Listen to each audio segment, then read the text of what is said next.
പക്ഷെ എൻ്റെ പൊന്നോ ഇന്ന് കുമ്പാരി ഡുക്കാട്ടിയാണ് ഓടിക്കാണ്ടി പോണം. ഡുക്കാട്ടിയാണ് ഓടിക്കാണ്ടി പോണം. നമ്മുടെ കമ്പനിക്കാരൻ്റെ വണ്ടിയാണ്. കുമ്പാരി ആദ്യമായിട്ട് സോഷ്യൽ മീഡിയക്ക് വേണ്ടി ഒരു വീഡിയോ എടുക്കുന്നത് ഇവിടെ വെച്ചാണ്. അതായത് എൻ്റെ വേറൊരു കുമ്പാരിയുടെ വേറൊരു കമ്പനിക്കാരൻ കുമ്പാരിയുടെ ഒരു ഡൂക്ക് 200 ആണ് ഇവിടെ വെച്ച് ഞാൻ ആദ്യമായിട്ട് ഇങ്ങനെ വീഡിയോ എടുക്കുന്നുണ്ട്. അന്ന് എൻ്റെ അടുത്തൊരു GoPro ഉണ്ടാ വെച്ചിട്ടുണ്ടായിരുന്നു. കൊടുക്കത്തെ മഴയുണ്ട്, പക്ഷേ മഴയൊന്നും കുമ്പാരി മൈൻഡ് ചെയ്യല്ല, കുമ്പാരിക്കൊന്നും വേണം. അപ്പം അന്നത്തെ ദിവസം ഉണ്ടല്ലോ, ഞാൻ ഇപ്പോൾ ഓർക്കുന്നുണ്ട് എൻ്റെ കൂട്ടുകാരൻ്റെ ഡൂക്ക് 200 കിഡിലെ സ്പെക്ട് ഡൂക്ക് 200 ആണെന്നുണ്ട്. അതായത് ഇവിടെ മറ്റേ എയർ ഫിൽറ്ററൊക്കെ പുറത്തൊക്കെ വെച്ചിട്ട് പവർട്രോണിക്സ് ഈസിയൊക്കെ ചെയ്ത് നല്ല കിഡിലെ മോഡിഫൈ ചെയ്ത് ടെയിൽറ്റേക്ക് വെച്ച് നല്ല കാണുമ്പോൾ തന്നെ ബ്രെംബോ കാലിപ്പേഴ്സ് ഒക്കെ ഉണ്ടാകുന്നുണ്ടാ. കാണുമ്പോൾ തന്നെ ഒരു പവർഫുൾ ഡൂക്ക് 200 ആയിരുന്നു. ഞാൻ ഇവിടെ കൊണ്ടുവന്ന് വെച്ചിട്ട് ഒരു വീഡിയോ അങ്ങനെ സ്റ്റാർട്ട് ചെയ്താൽ വെച്ചു. അത് ഞാൻ തന്നെ കണ്ടു, ഒരു പട്ടിക്കുഞ്ഞു പോലും കാണൂലാത്ത വീഡിയോ. അതായത് ഞാൻ കണ്ടിട്ടാണ് ഡിലീറ്റ് ചെയ്യാൻ വന്ന് അങ്ങനത്തെ ഒരു വീഡിയോ ആണ് എൻ്റെ ഫസ്റ്റ് വീഡിയോ. അത് എൻ്റെ യൂട്യൂബ് ചാനലിൻ്റെ പുറകിലായിട്ടൊക്കെ പോയി കാണാൻ നിങ്ങൾക്ക് കാണാം. ഒട്ടും തീരെ കോൺഫിഡൻസ് ഇല്ലാത്ത കുറേ കൊട്ടും വർത്താനം പറയാൻ അറിയാൻ പറ്റാത്തൊരു കുമ്പാരിയാണ് നിങ്ങൾക്ക് അവിടെ കാണാണ്ട്. അത് പെട്ടെന്ന് ഞാൻ പൊട്ടി മുളച്ചല്ല, ഞാനിങ്ങനെ വീഡിയോ എടുത്ത് ഇതിൻ്റെ 3ാമത്തെ ട്രൈ ആണ്. 3ാമത്തെ ക്യാമറ വേണ്ട. ഓരോ പ്രാവശ്യം ഞാനിങ്ങനെ കാശ് കൂട്ടി വെച്ച് ക്യാമറ വാങ്ങും. അതിൻ്റെ ആ ക്യാമറ ഞാൻ നിസ്സാര കാശിന് വിൽക്കുകയും ചെയ്യൂട്ടാ. ഇത് വീഡിയോ നമ്മുടെ പണിയല്ലെന്നുള്ള രീതിക്ക് നമ്മൾ ആകുമ്പോഴേക്കും ക്യാമറ വിൽക്കും, പിന്നെയും വാങ്ങും, പിന്നെയും വിൽക്കും. അതേപോലെ ഇത് 3ാമത്തെ ക്യാമറയാണ് ഒരു ഇത്തിരി സക്സസ്ഫുൾ ആയിക്കാൻ വെച്ചു. അപ്പോൾ കുമ്പാരി നിന്ന് ഡുക്കാട്ടിയിൽ കഥ പറയാൻ വേണ്ടി ഇറങ്ങിയിട്ടുണ്ട്. നല്ല മഴയുണ്ട്, നമുക്ക് വണ്ടിയിലേക്ക് കയറി നിന്നിട്ട് ഓടിച്ചുകൊണ്ട് സംസാരിക്കാം.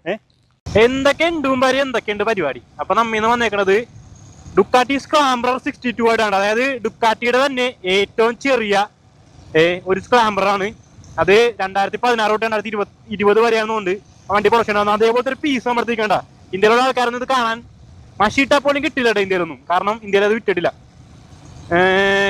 ലൈസൻസ് ക്ലാസിഫിക്കേഷനുള്ള രാജ്യങ്ങളിലാണ് ഈ 400cc ഡുക്കാട്ടി വിട്ടേക്കേണ്ട. അതായത് പക്ക ഒരു ഡുക്കാട്ടി ക്യാരക്ടറുള്ള അടിപൊളി ഒരു സ്ക്രാംബ്ലർ ഉണ്ട്. സ്ക്രാംബ്ലർ എന്ന് പറഞ്ഞാൽ നമുക്ക് എല്ലാവർക്കും അറിയാലോ. അതായത് അത്യാവശ്യം റോട്ടിൽ ഉപയോഗിക്കണം, ഹൈവേ ക്രൂസിംഗ് ഉപയോഗിക്കണം, പറ്റുമെങ്കിൽ ചെറിയൊരു ഓഫ് റോഡ് പോകണം. അതാണ് പർപ്പസ് സ്ക്രാംബ്ലറിന്റെ. അപ്പൊ അതേപോലത്തെ ഒരു ലോങ് ട്രാവൽ സസ്പെൻഷനോടെയുള്ള ഒരു കുട്ടി സ്ക്രാംബ്ലറാണ് നമ്മിപ്പോ ഈ റെയിലിൽ എൻജോയ് ചെയ്തോണ്ടിരിക്കണ്ട. പ്രോപ്പർ എൻജോയ്മെന്റ് ഉണ്ടാവും പറ്റും, ഒന്നും പറയാനില്ല. ആ ഒരു ഡുക്കാട്ടിയുടെ ഫീൽ ഉണ്ടല്ലോ, അതായത് ഡുക്കാട്ടി ഓടിക്കുന്ന ആൾക്കാർക്ക് അറിയാട്ടോ. അത് ആ വണ്ടിയുടെ എൻജിൻ ഫീൽ എന്ന് പറയുന്നത് ഡുക്കാട്ടി ഒരു ക്യാരക്ടറുള്ള വണ്ടിയാണ്. അതിലൊരു സംശയമില്ല. അതുകൊണ്ടാണ് ഈ ഡുക്കാട്ടിലേക്ക് പോയ ആൾക്കാർ പിന്നെ തിരിച്ചു വരാതെ കേട്ടോ. ഞാൻ എപ്പോഴും ആലോചിച്ചിട്ടുണ്ട്, നമ്മ സാധാരണക്കാരിൽ നിന്നും ശരിക്കും അകന്നാണ് ഡുക്കാട്ടി ഇരിക്കുന്നത്. അതായത് നമുക്ക് എല്ലാവർക്കും അറിയാം പ്രീമിയം ബൈക്സ് ആണ് ഡുക്കാട്ടിക്കുള്ളു.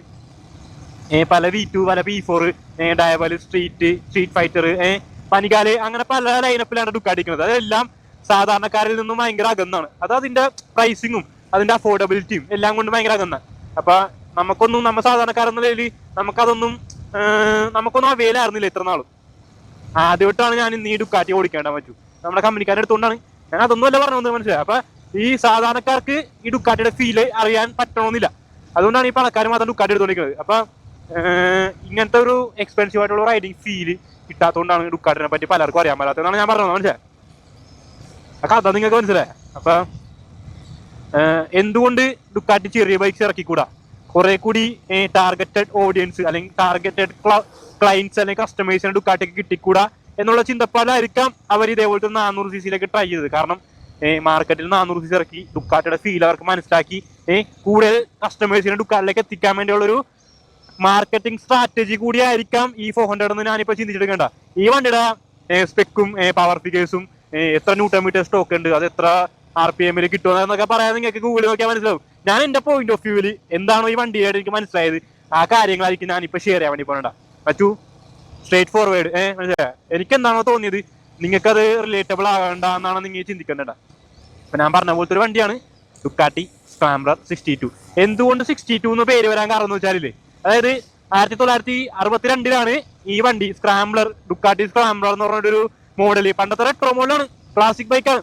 അപ്പൊ ആ വണ്ടി ഇവർ ഇറക്കണടാ. അപ്പൊ അതിന്റെ ഒരു ഹെറിറ്റേജ് അല്ലെങ്കിൽ അതിന്റെ ഒരു ലെഗസി എന്നൊക്കെ ഓർമ്മിപ്പിക്കാൻ റിമെമ്പറൻസിന് വേണ്ടിയാണ് ഇതേപോലത്തെ ഒരു ബൈക്കിന് അവര് 62 എന്ന് പേരിട്ടത്. മനസ്സിലായോ? സിമ്പിളാണ് സംഭവം. അവർക്ക് വേണമെങ്കിൽ 400 എന്നാ പല 400X എന്നൊക്കെ പറഞ്ഞിട്ടായിരുന്നു. പക്ഷെ അവര് ഡിഫറെന്റ് ആയിട്ട് ചിന്തിച്ച് അതൊക്കെ കൊണ്ടാണ് ഈ വണ്ടി ഇത്ര ഡിഫറെന്റ് ആകണത്. മനസ്സിലായോ? ഈ വണ്ടി ഒരു ഇത്തിരി സ്പെഷ്യൽ ആകണത് ഈ സീൻ കൊണ്ടാണ് വെച്ചു. മനസ്സിലായ?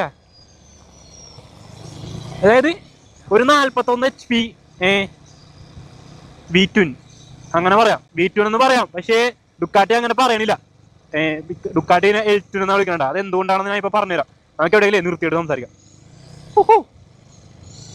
മച്ചു, അപ്പൊ നമ്മൾ പല വലിയ ബൈക്കുകളും, അതായത് ട്രയംഫ്, ഹാർലി പോലത്തെ ബൈക്കുകളൊക്കെ കൊച്ചു വണ്ടികൾ ഉണ്ടാക്കണേ കണ്ടിട്ടുണ്ട് ഇല്ലേ? അതായത് ഹാർലിയുടെ ഇടയ്ക്ക് ഒരു 400cc വണ്ടി ഇറങ്ങിയില്ലേ.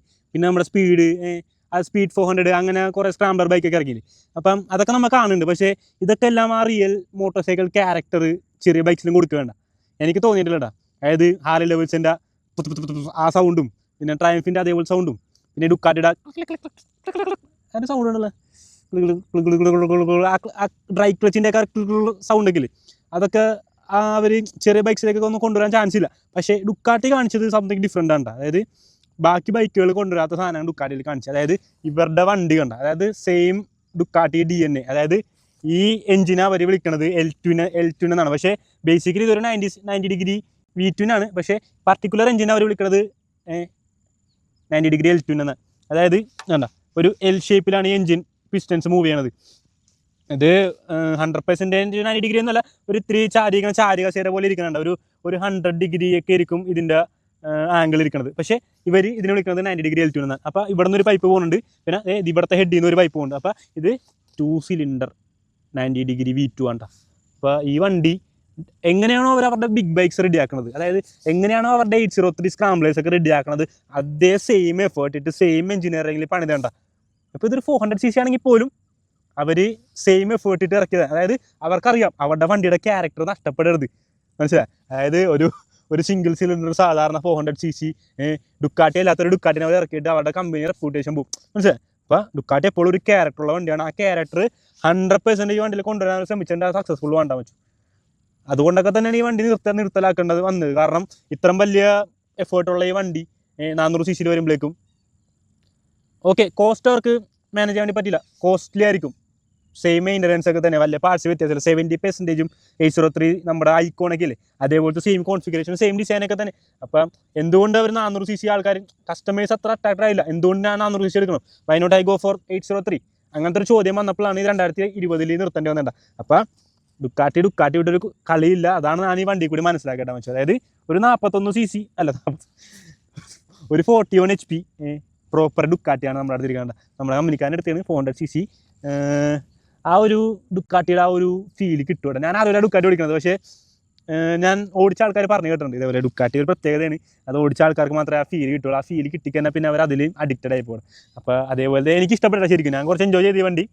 കമ്പനിക്കാരാണ് അത്ര പൊളിക്കാറില്ല. ഞാനിപ്പോൾ ഒരു സെമിത്തേരിയിൽ ഇരിക്കുന്നുണ്ട്, അത് World War II ആൾക്കാരെ വരെ കടക്കിയേക്കണ ഒരു ഏക്കർ കണക്കിന് സിംഗപ്പൂരിന് ഒരു ഭാഗം മൊത്തം സെമിത്തേരി.